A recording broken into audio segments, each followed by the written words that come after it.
Hello, my friend. Stay a while and listen. What's going on, guys? It's Filthy and I'm back with another video. Today we're looking at Raid Shadow Legends and specifically at Warlord. So this is a champion guide. He's a legendary support, Void Orc, and he's really good. Got him fairly early, really lucky to pull him out of Void Shard during a double race event. He's been absolutely fantastic for me. I have used him everywhere in this game. There is not a single thing that he's bad at. He is a complete Swiss Army knife of a character, really useful. So if you're new, please do hit that subscribe button. Thumbs up is always greatly appreciated, and I will put some timestamps in the description because what we're going to do today is talk about his kit. We're going to look at his masteries, artifacts, then we're going to show him off in some dungeons, maybe clan boss and also arena, so it will all be timestamped in the description for you. But jumping in and looking at his kit, his A1 is really strong, so it attacks one enemy. It has a 25% chance of increasing the duration of all debuffs on a target by 1 turn. I've put the books in. Getting this up to 40% is pretty important. It's a pretty big increase. I use him primarily in clan boss. I'll use him everywhere, but clan boss is a quite important role. He will extend all the debuffs, so all the poisons, all the weakens, all the decreased defense, he'll extend all of it. So he's really good for dungeon bosses because again, he'll keep those debuffs up for you. So very nice that it's on his A1. And obviously if you pair him with a counter-attack champion, that just gets even stronger. His A2 protection of gods is amazing. You definitely want to book this down to the 3-turn cooldown. It will place a shield equal to 30% of Warlord's HP, so his max HP, so you need to get that figure as high as possible, and that is for 2 turns on all allies. He also does a 25% of all allies' HP and block debuffs on all allies for 1 turn. So this comes around pretty quick. Obviously 3-turn cooldown, the shield is up for 2 turns and the block debuffs is up for 1. Obviously you can get things that will extend those in his masteries, which we'll talk about, but this is just amazing. Blocking debuffs is brilliant. It's a huge skill.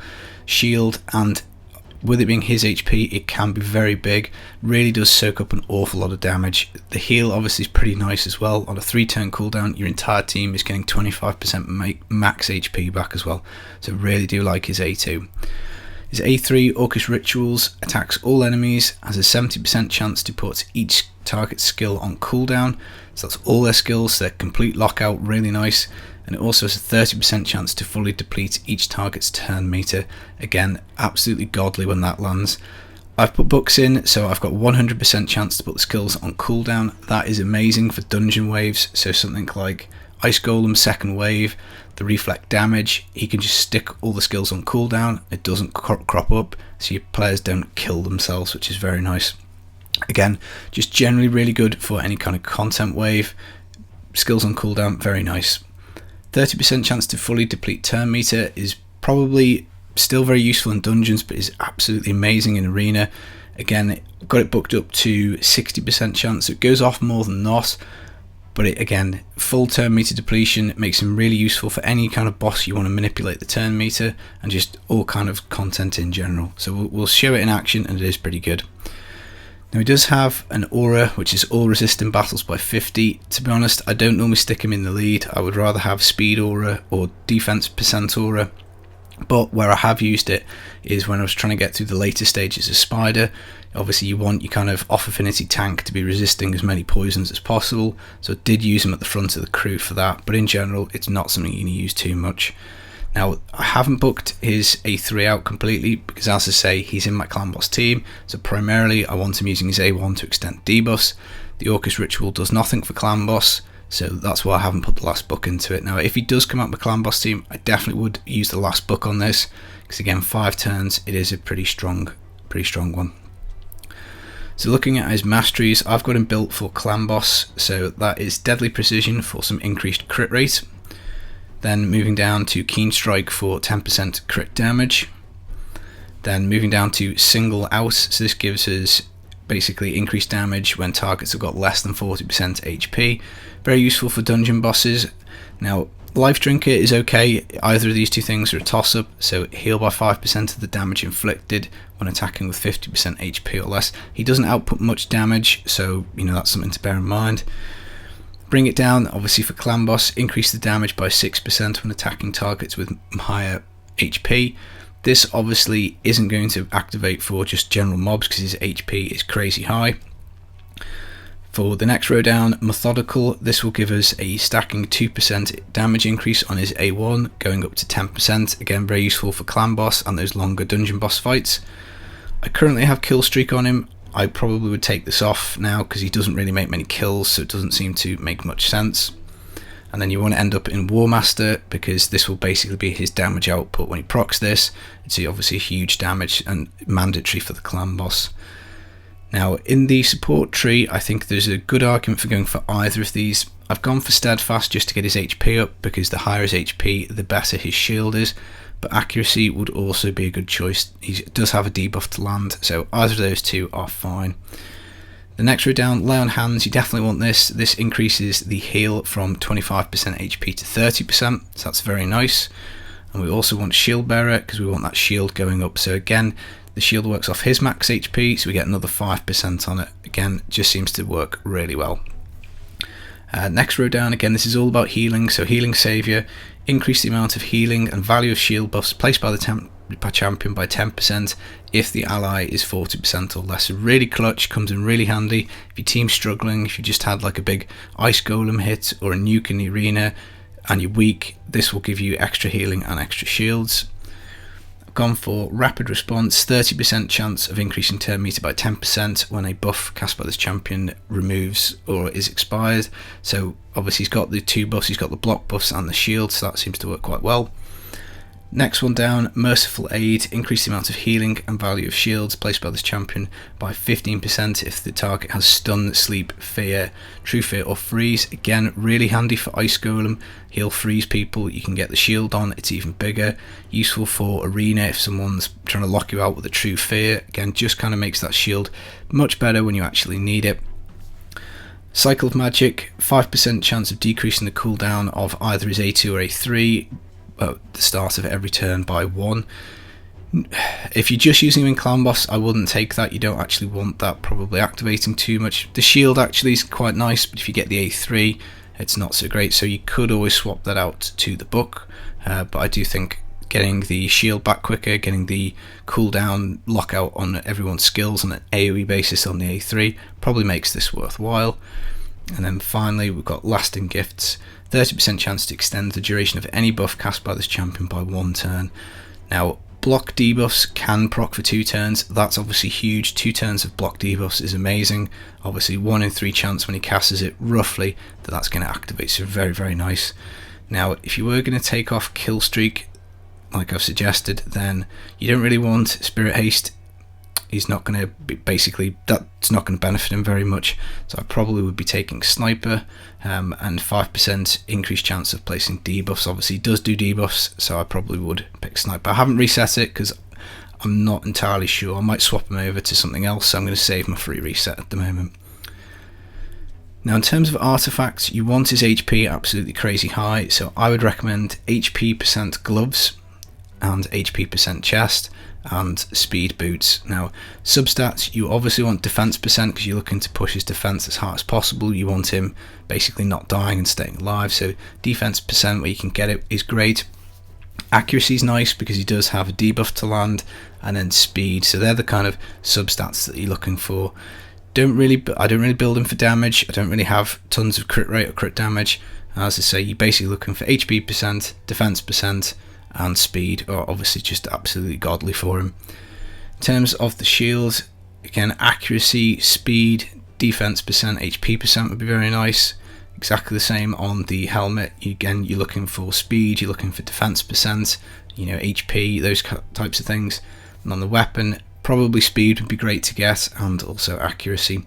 So I've got him in Divine Speed, which is giving him a shield every time we go to a new dungeon wave. I've got him in another speed set, and then in another life set just to buff up his HP even more. For the ring, I would go flat defense. Again, ideally you want defense %, HP % on there with some rolls into the substats. Amulet, defense, accuracy, they're pretty much the only things that you're going to get of any worth off your amulet. And then the banner, you can go for accuracy. I've got him at 180 at the moment, and he is landing his debuffs okay. I might swap this out, but obviously it's got HP % on it, and it's got defense % on. So again, tough call. The only one I would probably swap it for is accuracy. Again, you'd be looking for HP percent, defense percent, and speed. You know, you just want this guy going absolutely as quick as you can. So total stats are HP 70k, defense is just over 3,100, pretty close to 3,200. Speed just a tad under 190, so I'd like him to be a little quicker and a bit more defense, but obviously it's quite hard to gear these characters out if you haven't been playing for a while. And his accuracy 180, again I'd like that to be 200, so maybe I can get there by glyphing without having to pull his build apart, because obviously that's a pain. So that covers skills, masteries, gear, so let's jump in and take him for a little spin in a dungeon. Now we've got an Ice Golem tournament on at the moment. I've only just cracked stage 20 in the last day or so, but we'll stick him in and we'll show that he does do quite a good job for us in this particular dungeon. Now the rest of the team, Ignatius is giving us a defensive buff in all content, so he's pretty good. He also has an AoE provoke, so that's going to keep the waves on lockdown for us. Kale is there for poison, he's going to be the one primarily killing the Ice Golem. Stag Knight for AoE decreased defense and decreased attack on the enemy, and Reliquary Tender is there to cleanse any debuffs off that get through Warlord shields and do a pickup. So obviously wave 1's not normally a problem, and you can see there debuff extension, which is nice. Now this is the crucial wave for Warlord. If he gets off his cooldown, you know, block skills, which is great, that means the reflect damage doesn't go on. It has done, so obviously we didn't get the RNG there, and now it's just a question of will anybody kill themselves whacking away at these waves. I've seen it a couple of times, they do occasionally. None of these champs are particularly massively hard hitting. And there we go, there's the cooldown reduction, which just didn't quite happen on the right time. At the moment it's about, I'd say 50-60% chance that we get it and we don't have reflect damage on.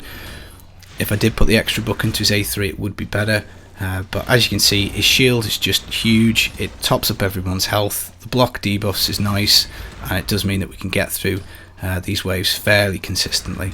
And you know, in general, Reliquary Tender will pick somebody up if we don't.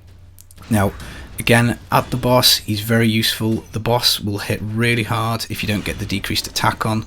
Doesn't look like we're going to before he's going to give us a whack, so that obviously hurts. Shield goes on, 25% HP, debuffs are now blocked.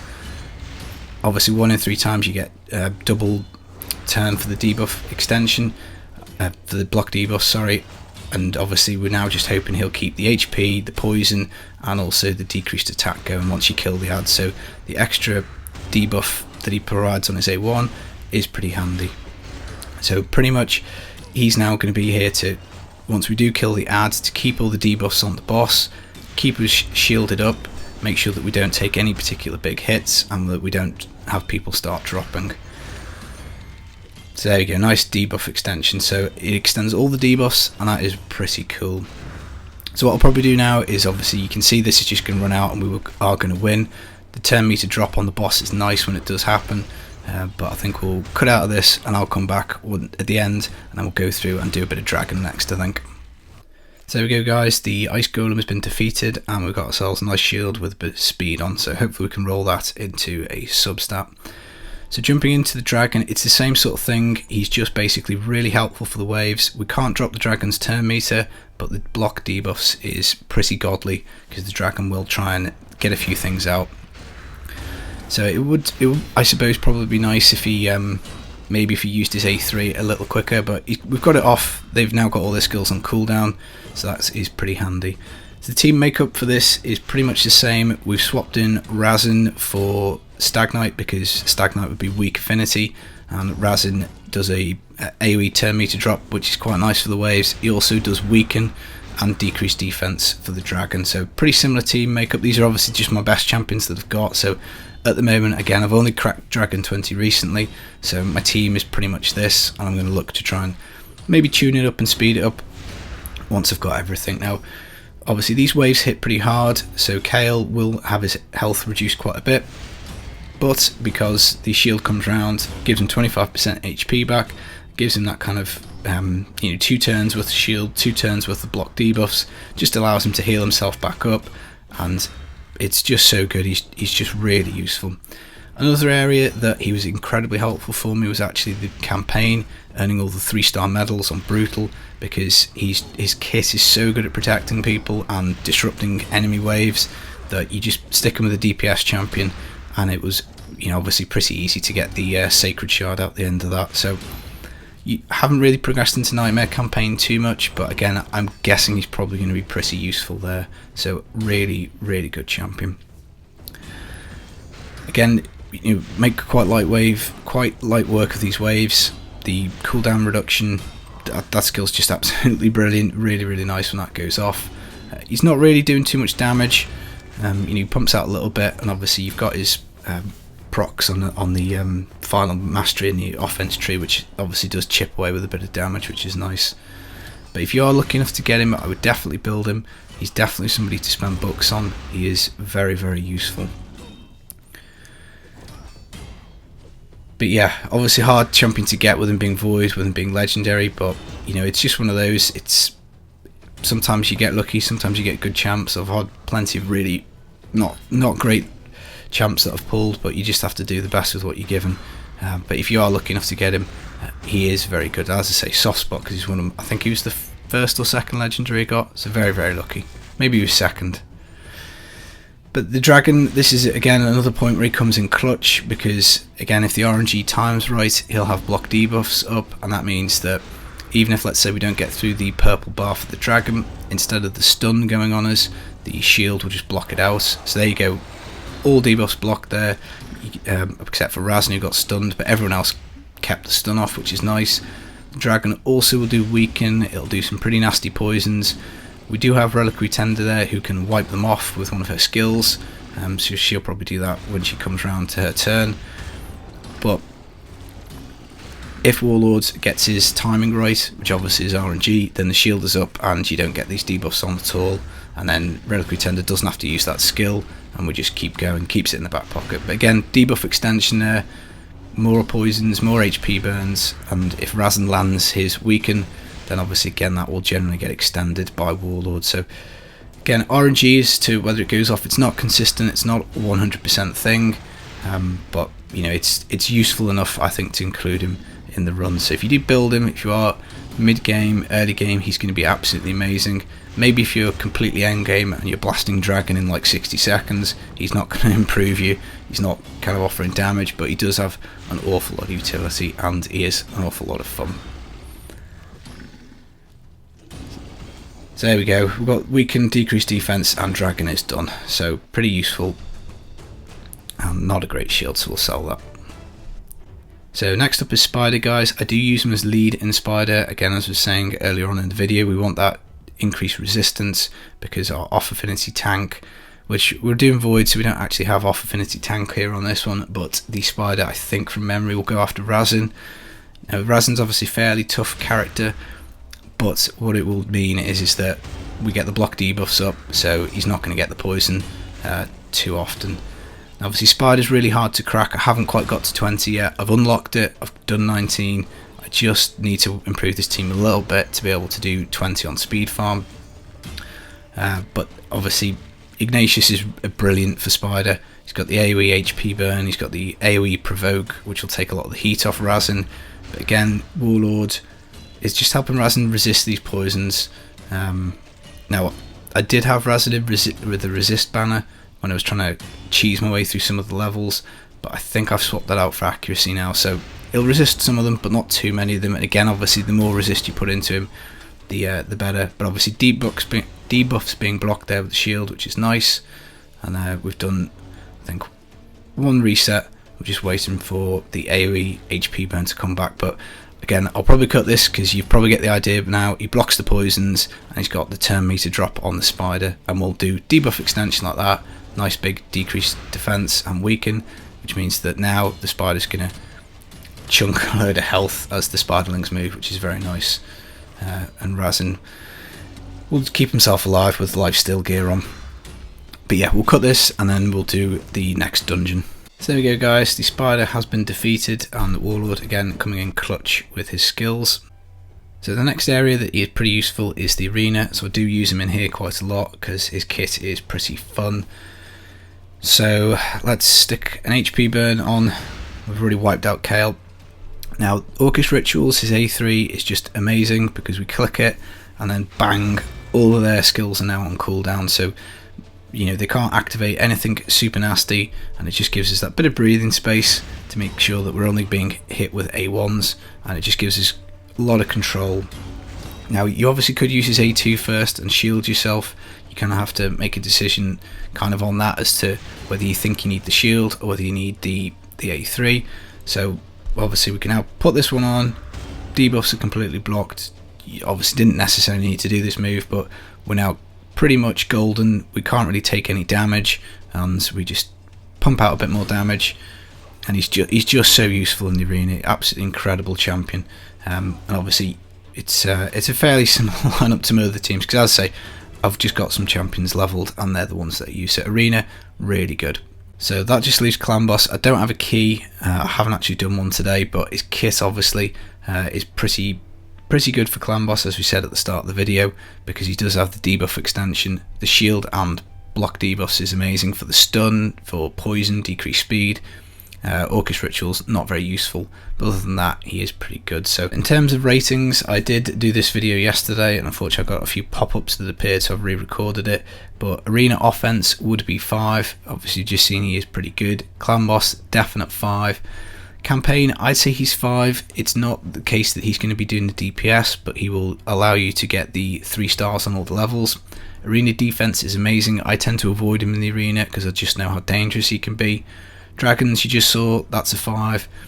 Minotaur, obviously easy, it only goes up to level 5. Spider's Den, 5. He's got full turn meter drop, he's got block debuffs and shield. I just can't understand why you wouldn't rate him 5. Ice Golem, 5, we showed that, pretty good. All the Void, Magic, Force and Spirit Keep, obviously he's just very useful. Turn meter drop is nice, block debuffs is nice. Fire Knights is probably the area that he is weakest, and I'd still say he's very good. I would probably give him 4 out of 5 on that, because he'll do the block debuffs and block any decreased speed. He can drop the Fire Knight's turn meter completely as well. It's just he doesn't have a multi-hit A1, otherwise he would be 5 for that. And obviously he's Void, so he's not got any weakness at all. Faction Wars, obviously a 5. Probably very hard to find a better Orc than him. So all in all guys, he probably is my favourite entire champion in the game that I've got so far. Obviously I don't have stacks of champions, but I've got a few and I've used him so much. Honestly, if you get him, build him, you will not be disappointed. Definitely one of the top tier legendaries in the game. So that's it guys, I hope you enjoyed the video, I hope you found it useful. As I say, timestamps are in the description. If you like this format, let me know. If you like any of the champion guides, let me know, and I will be back very soon with some more Raid Shadow Legends. Take it easy, peace.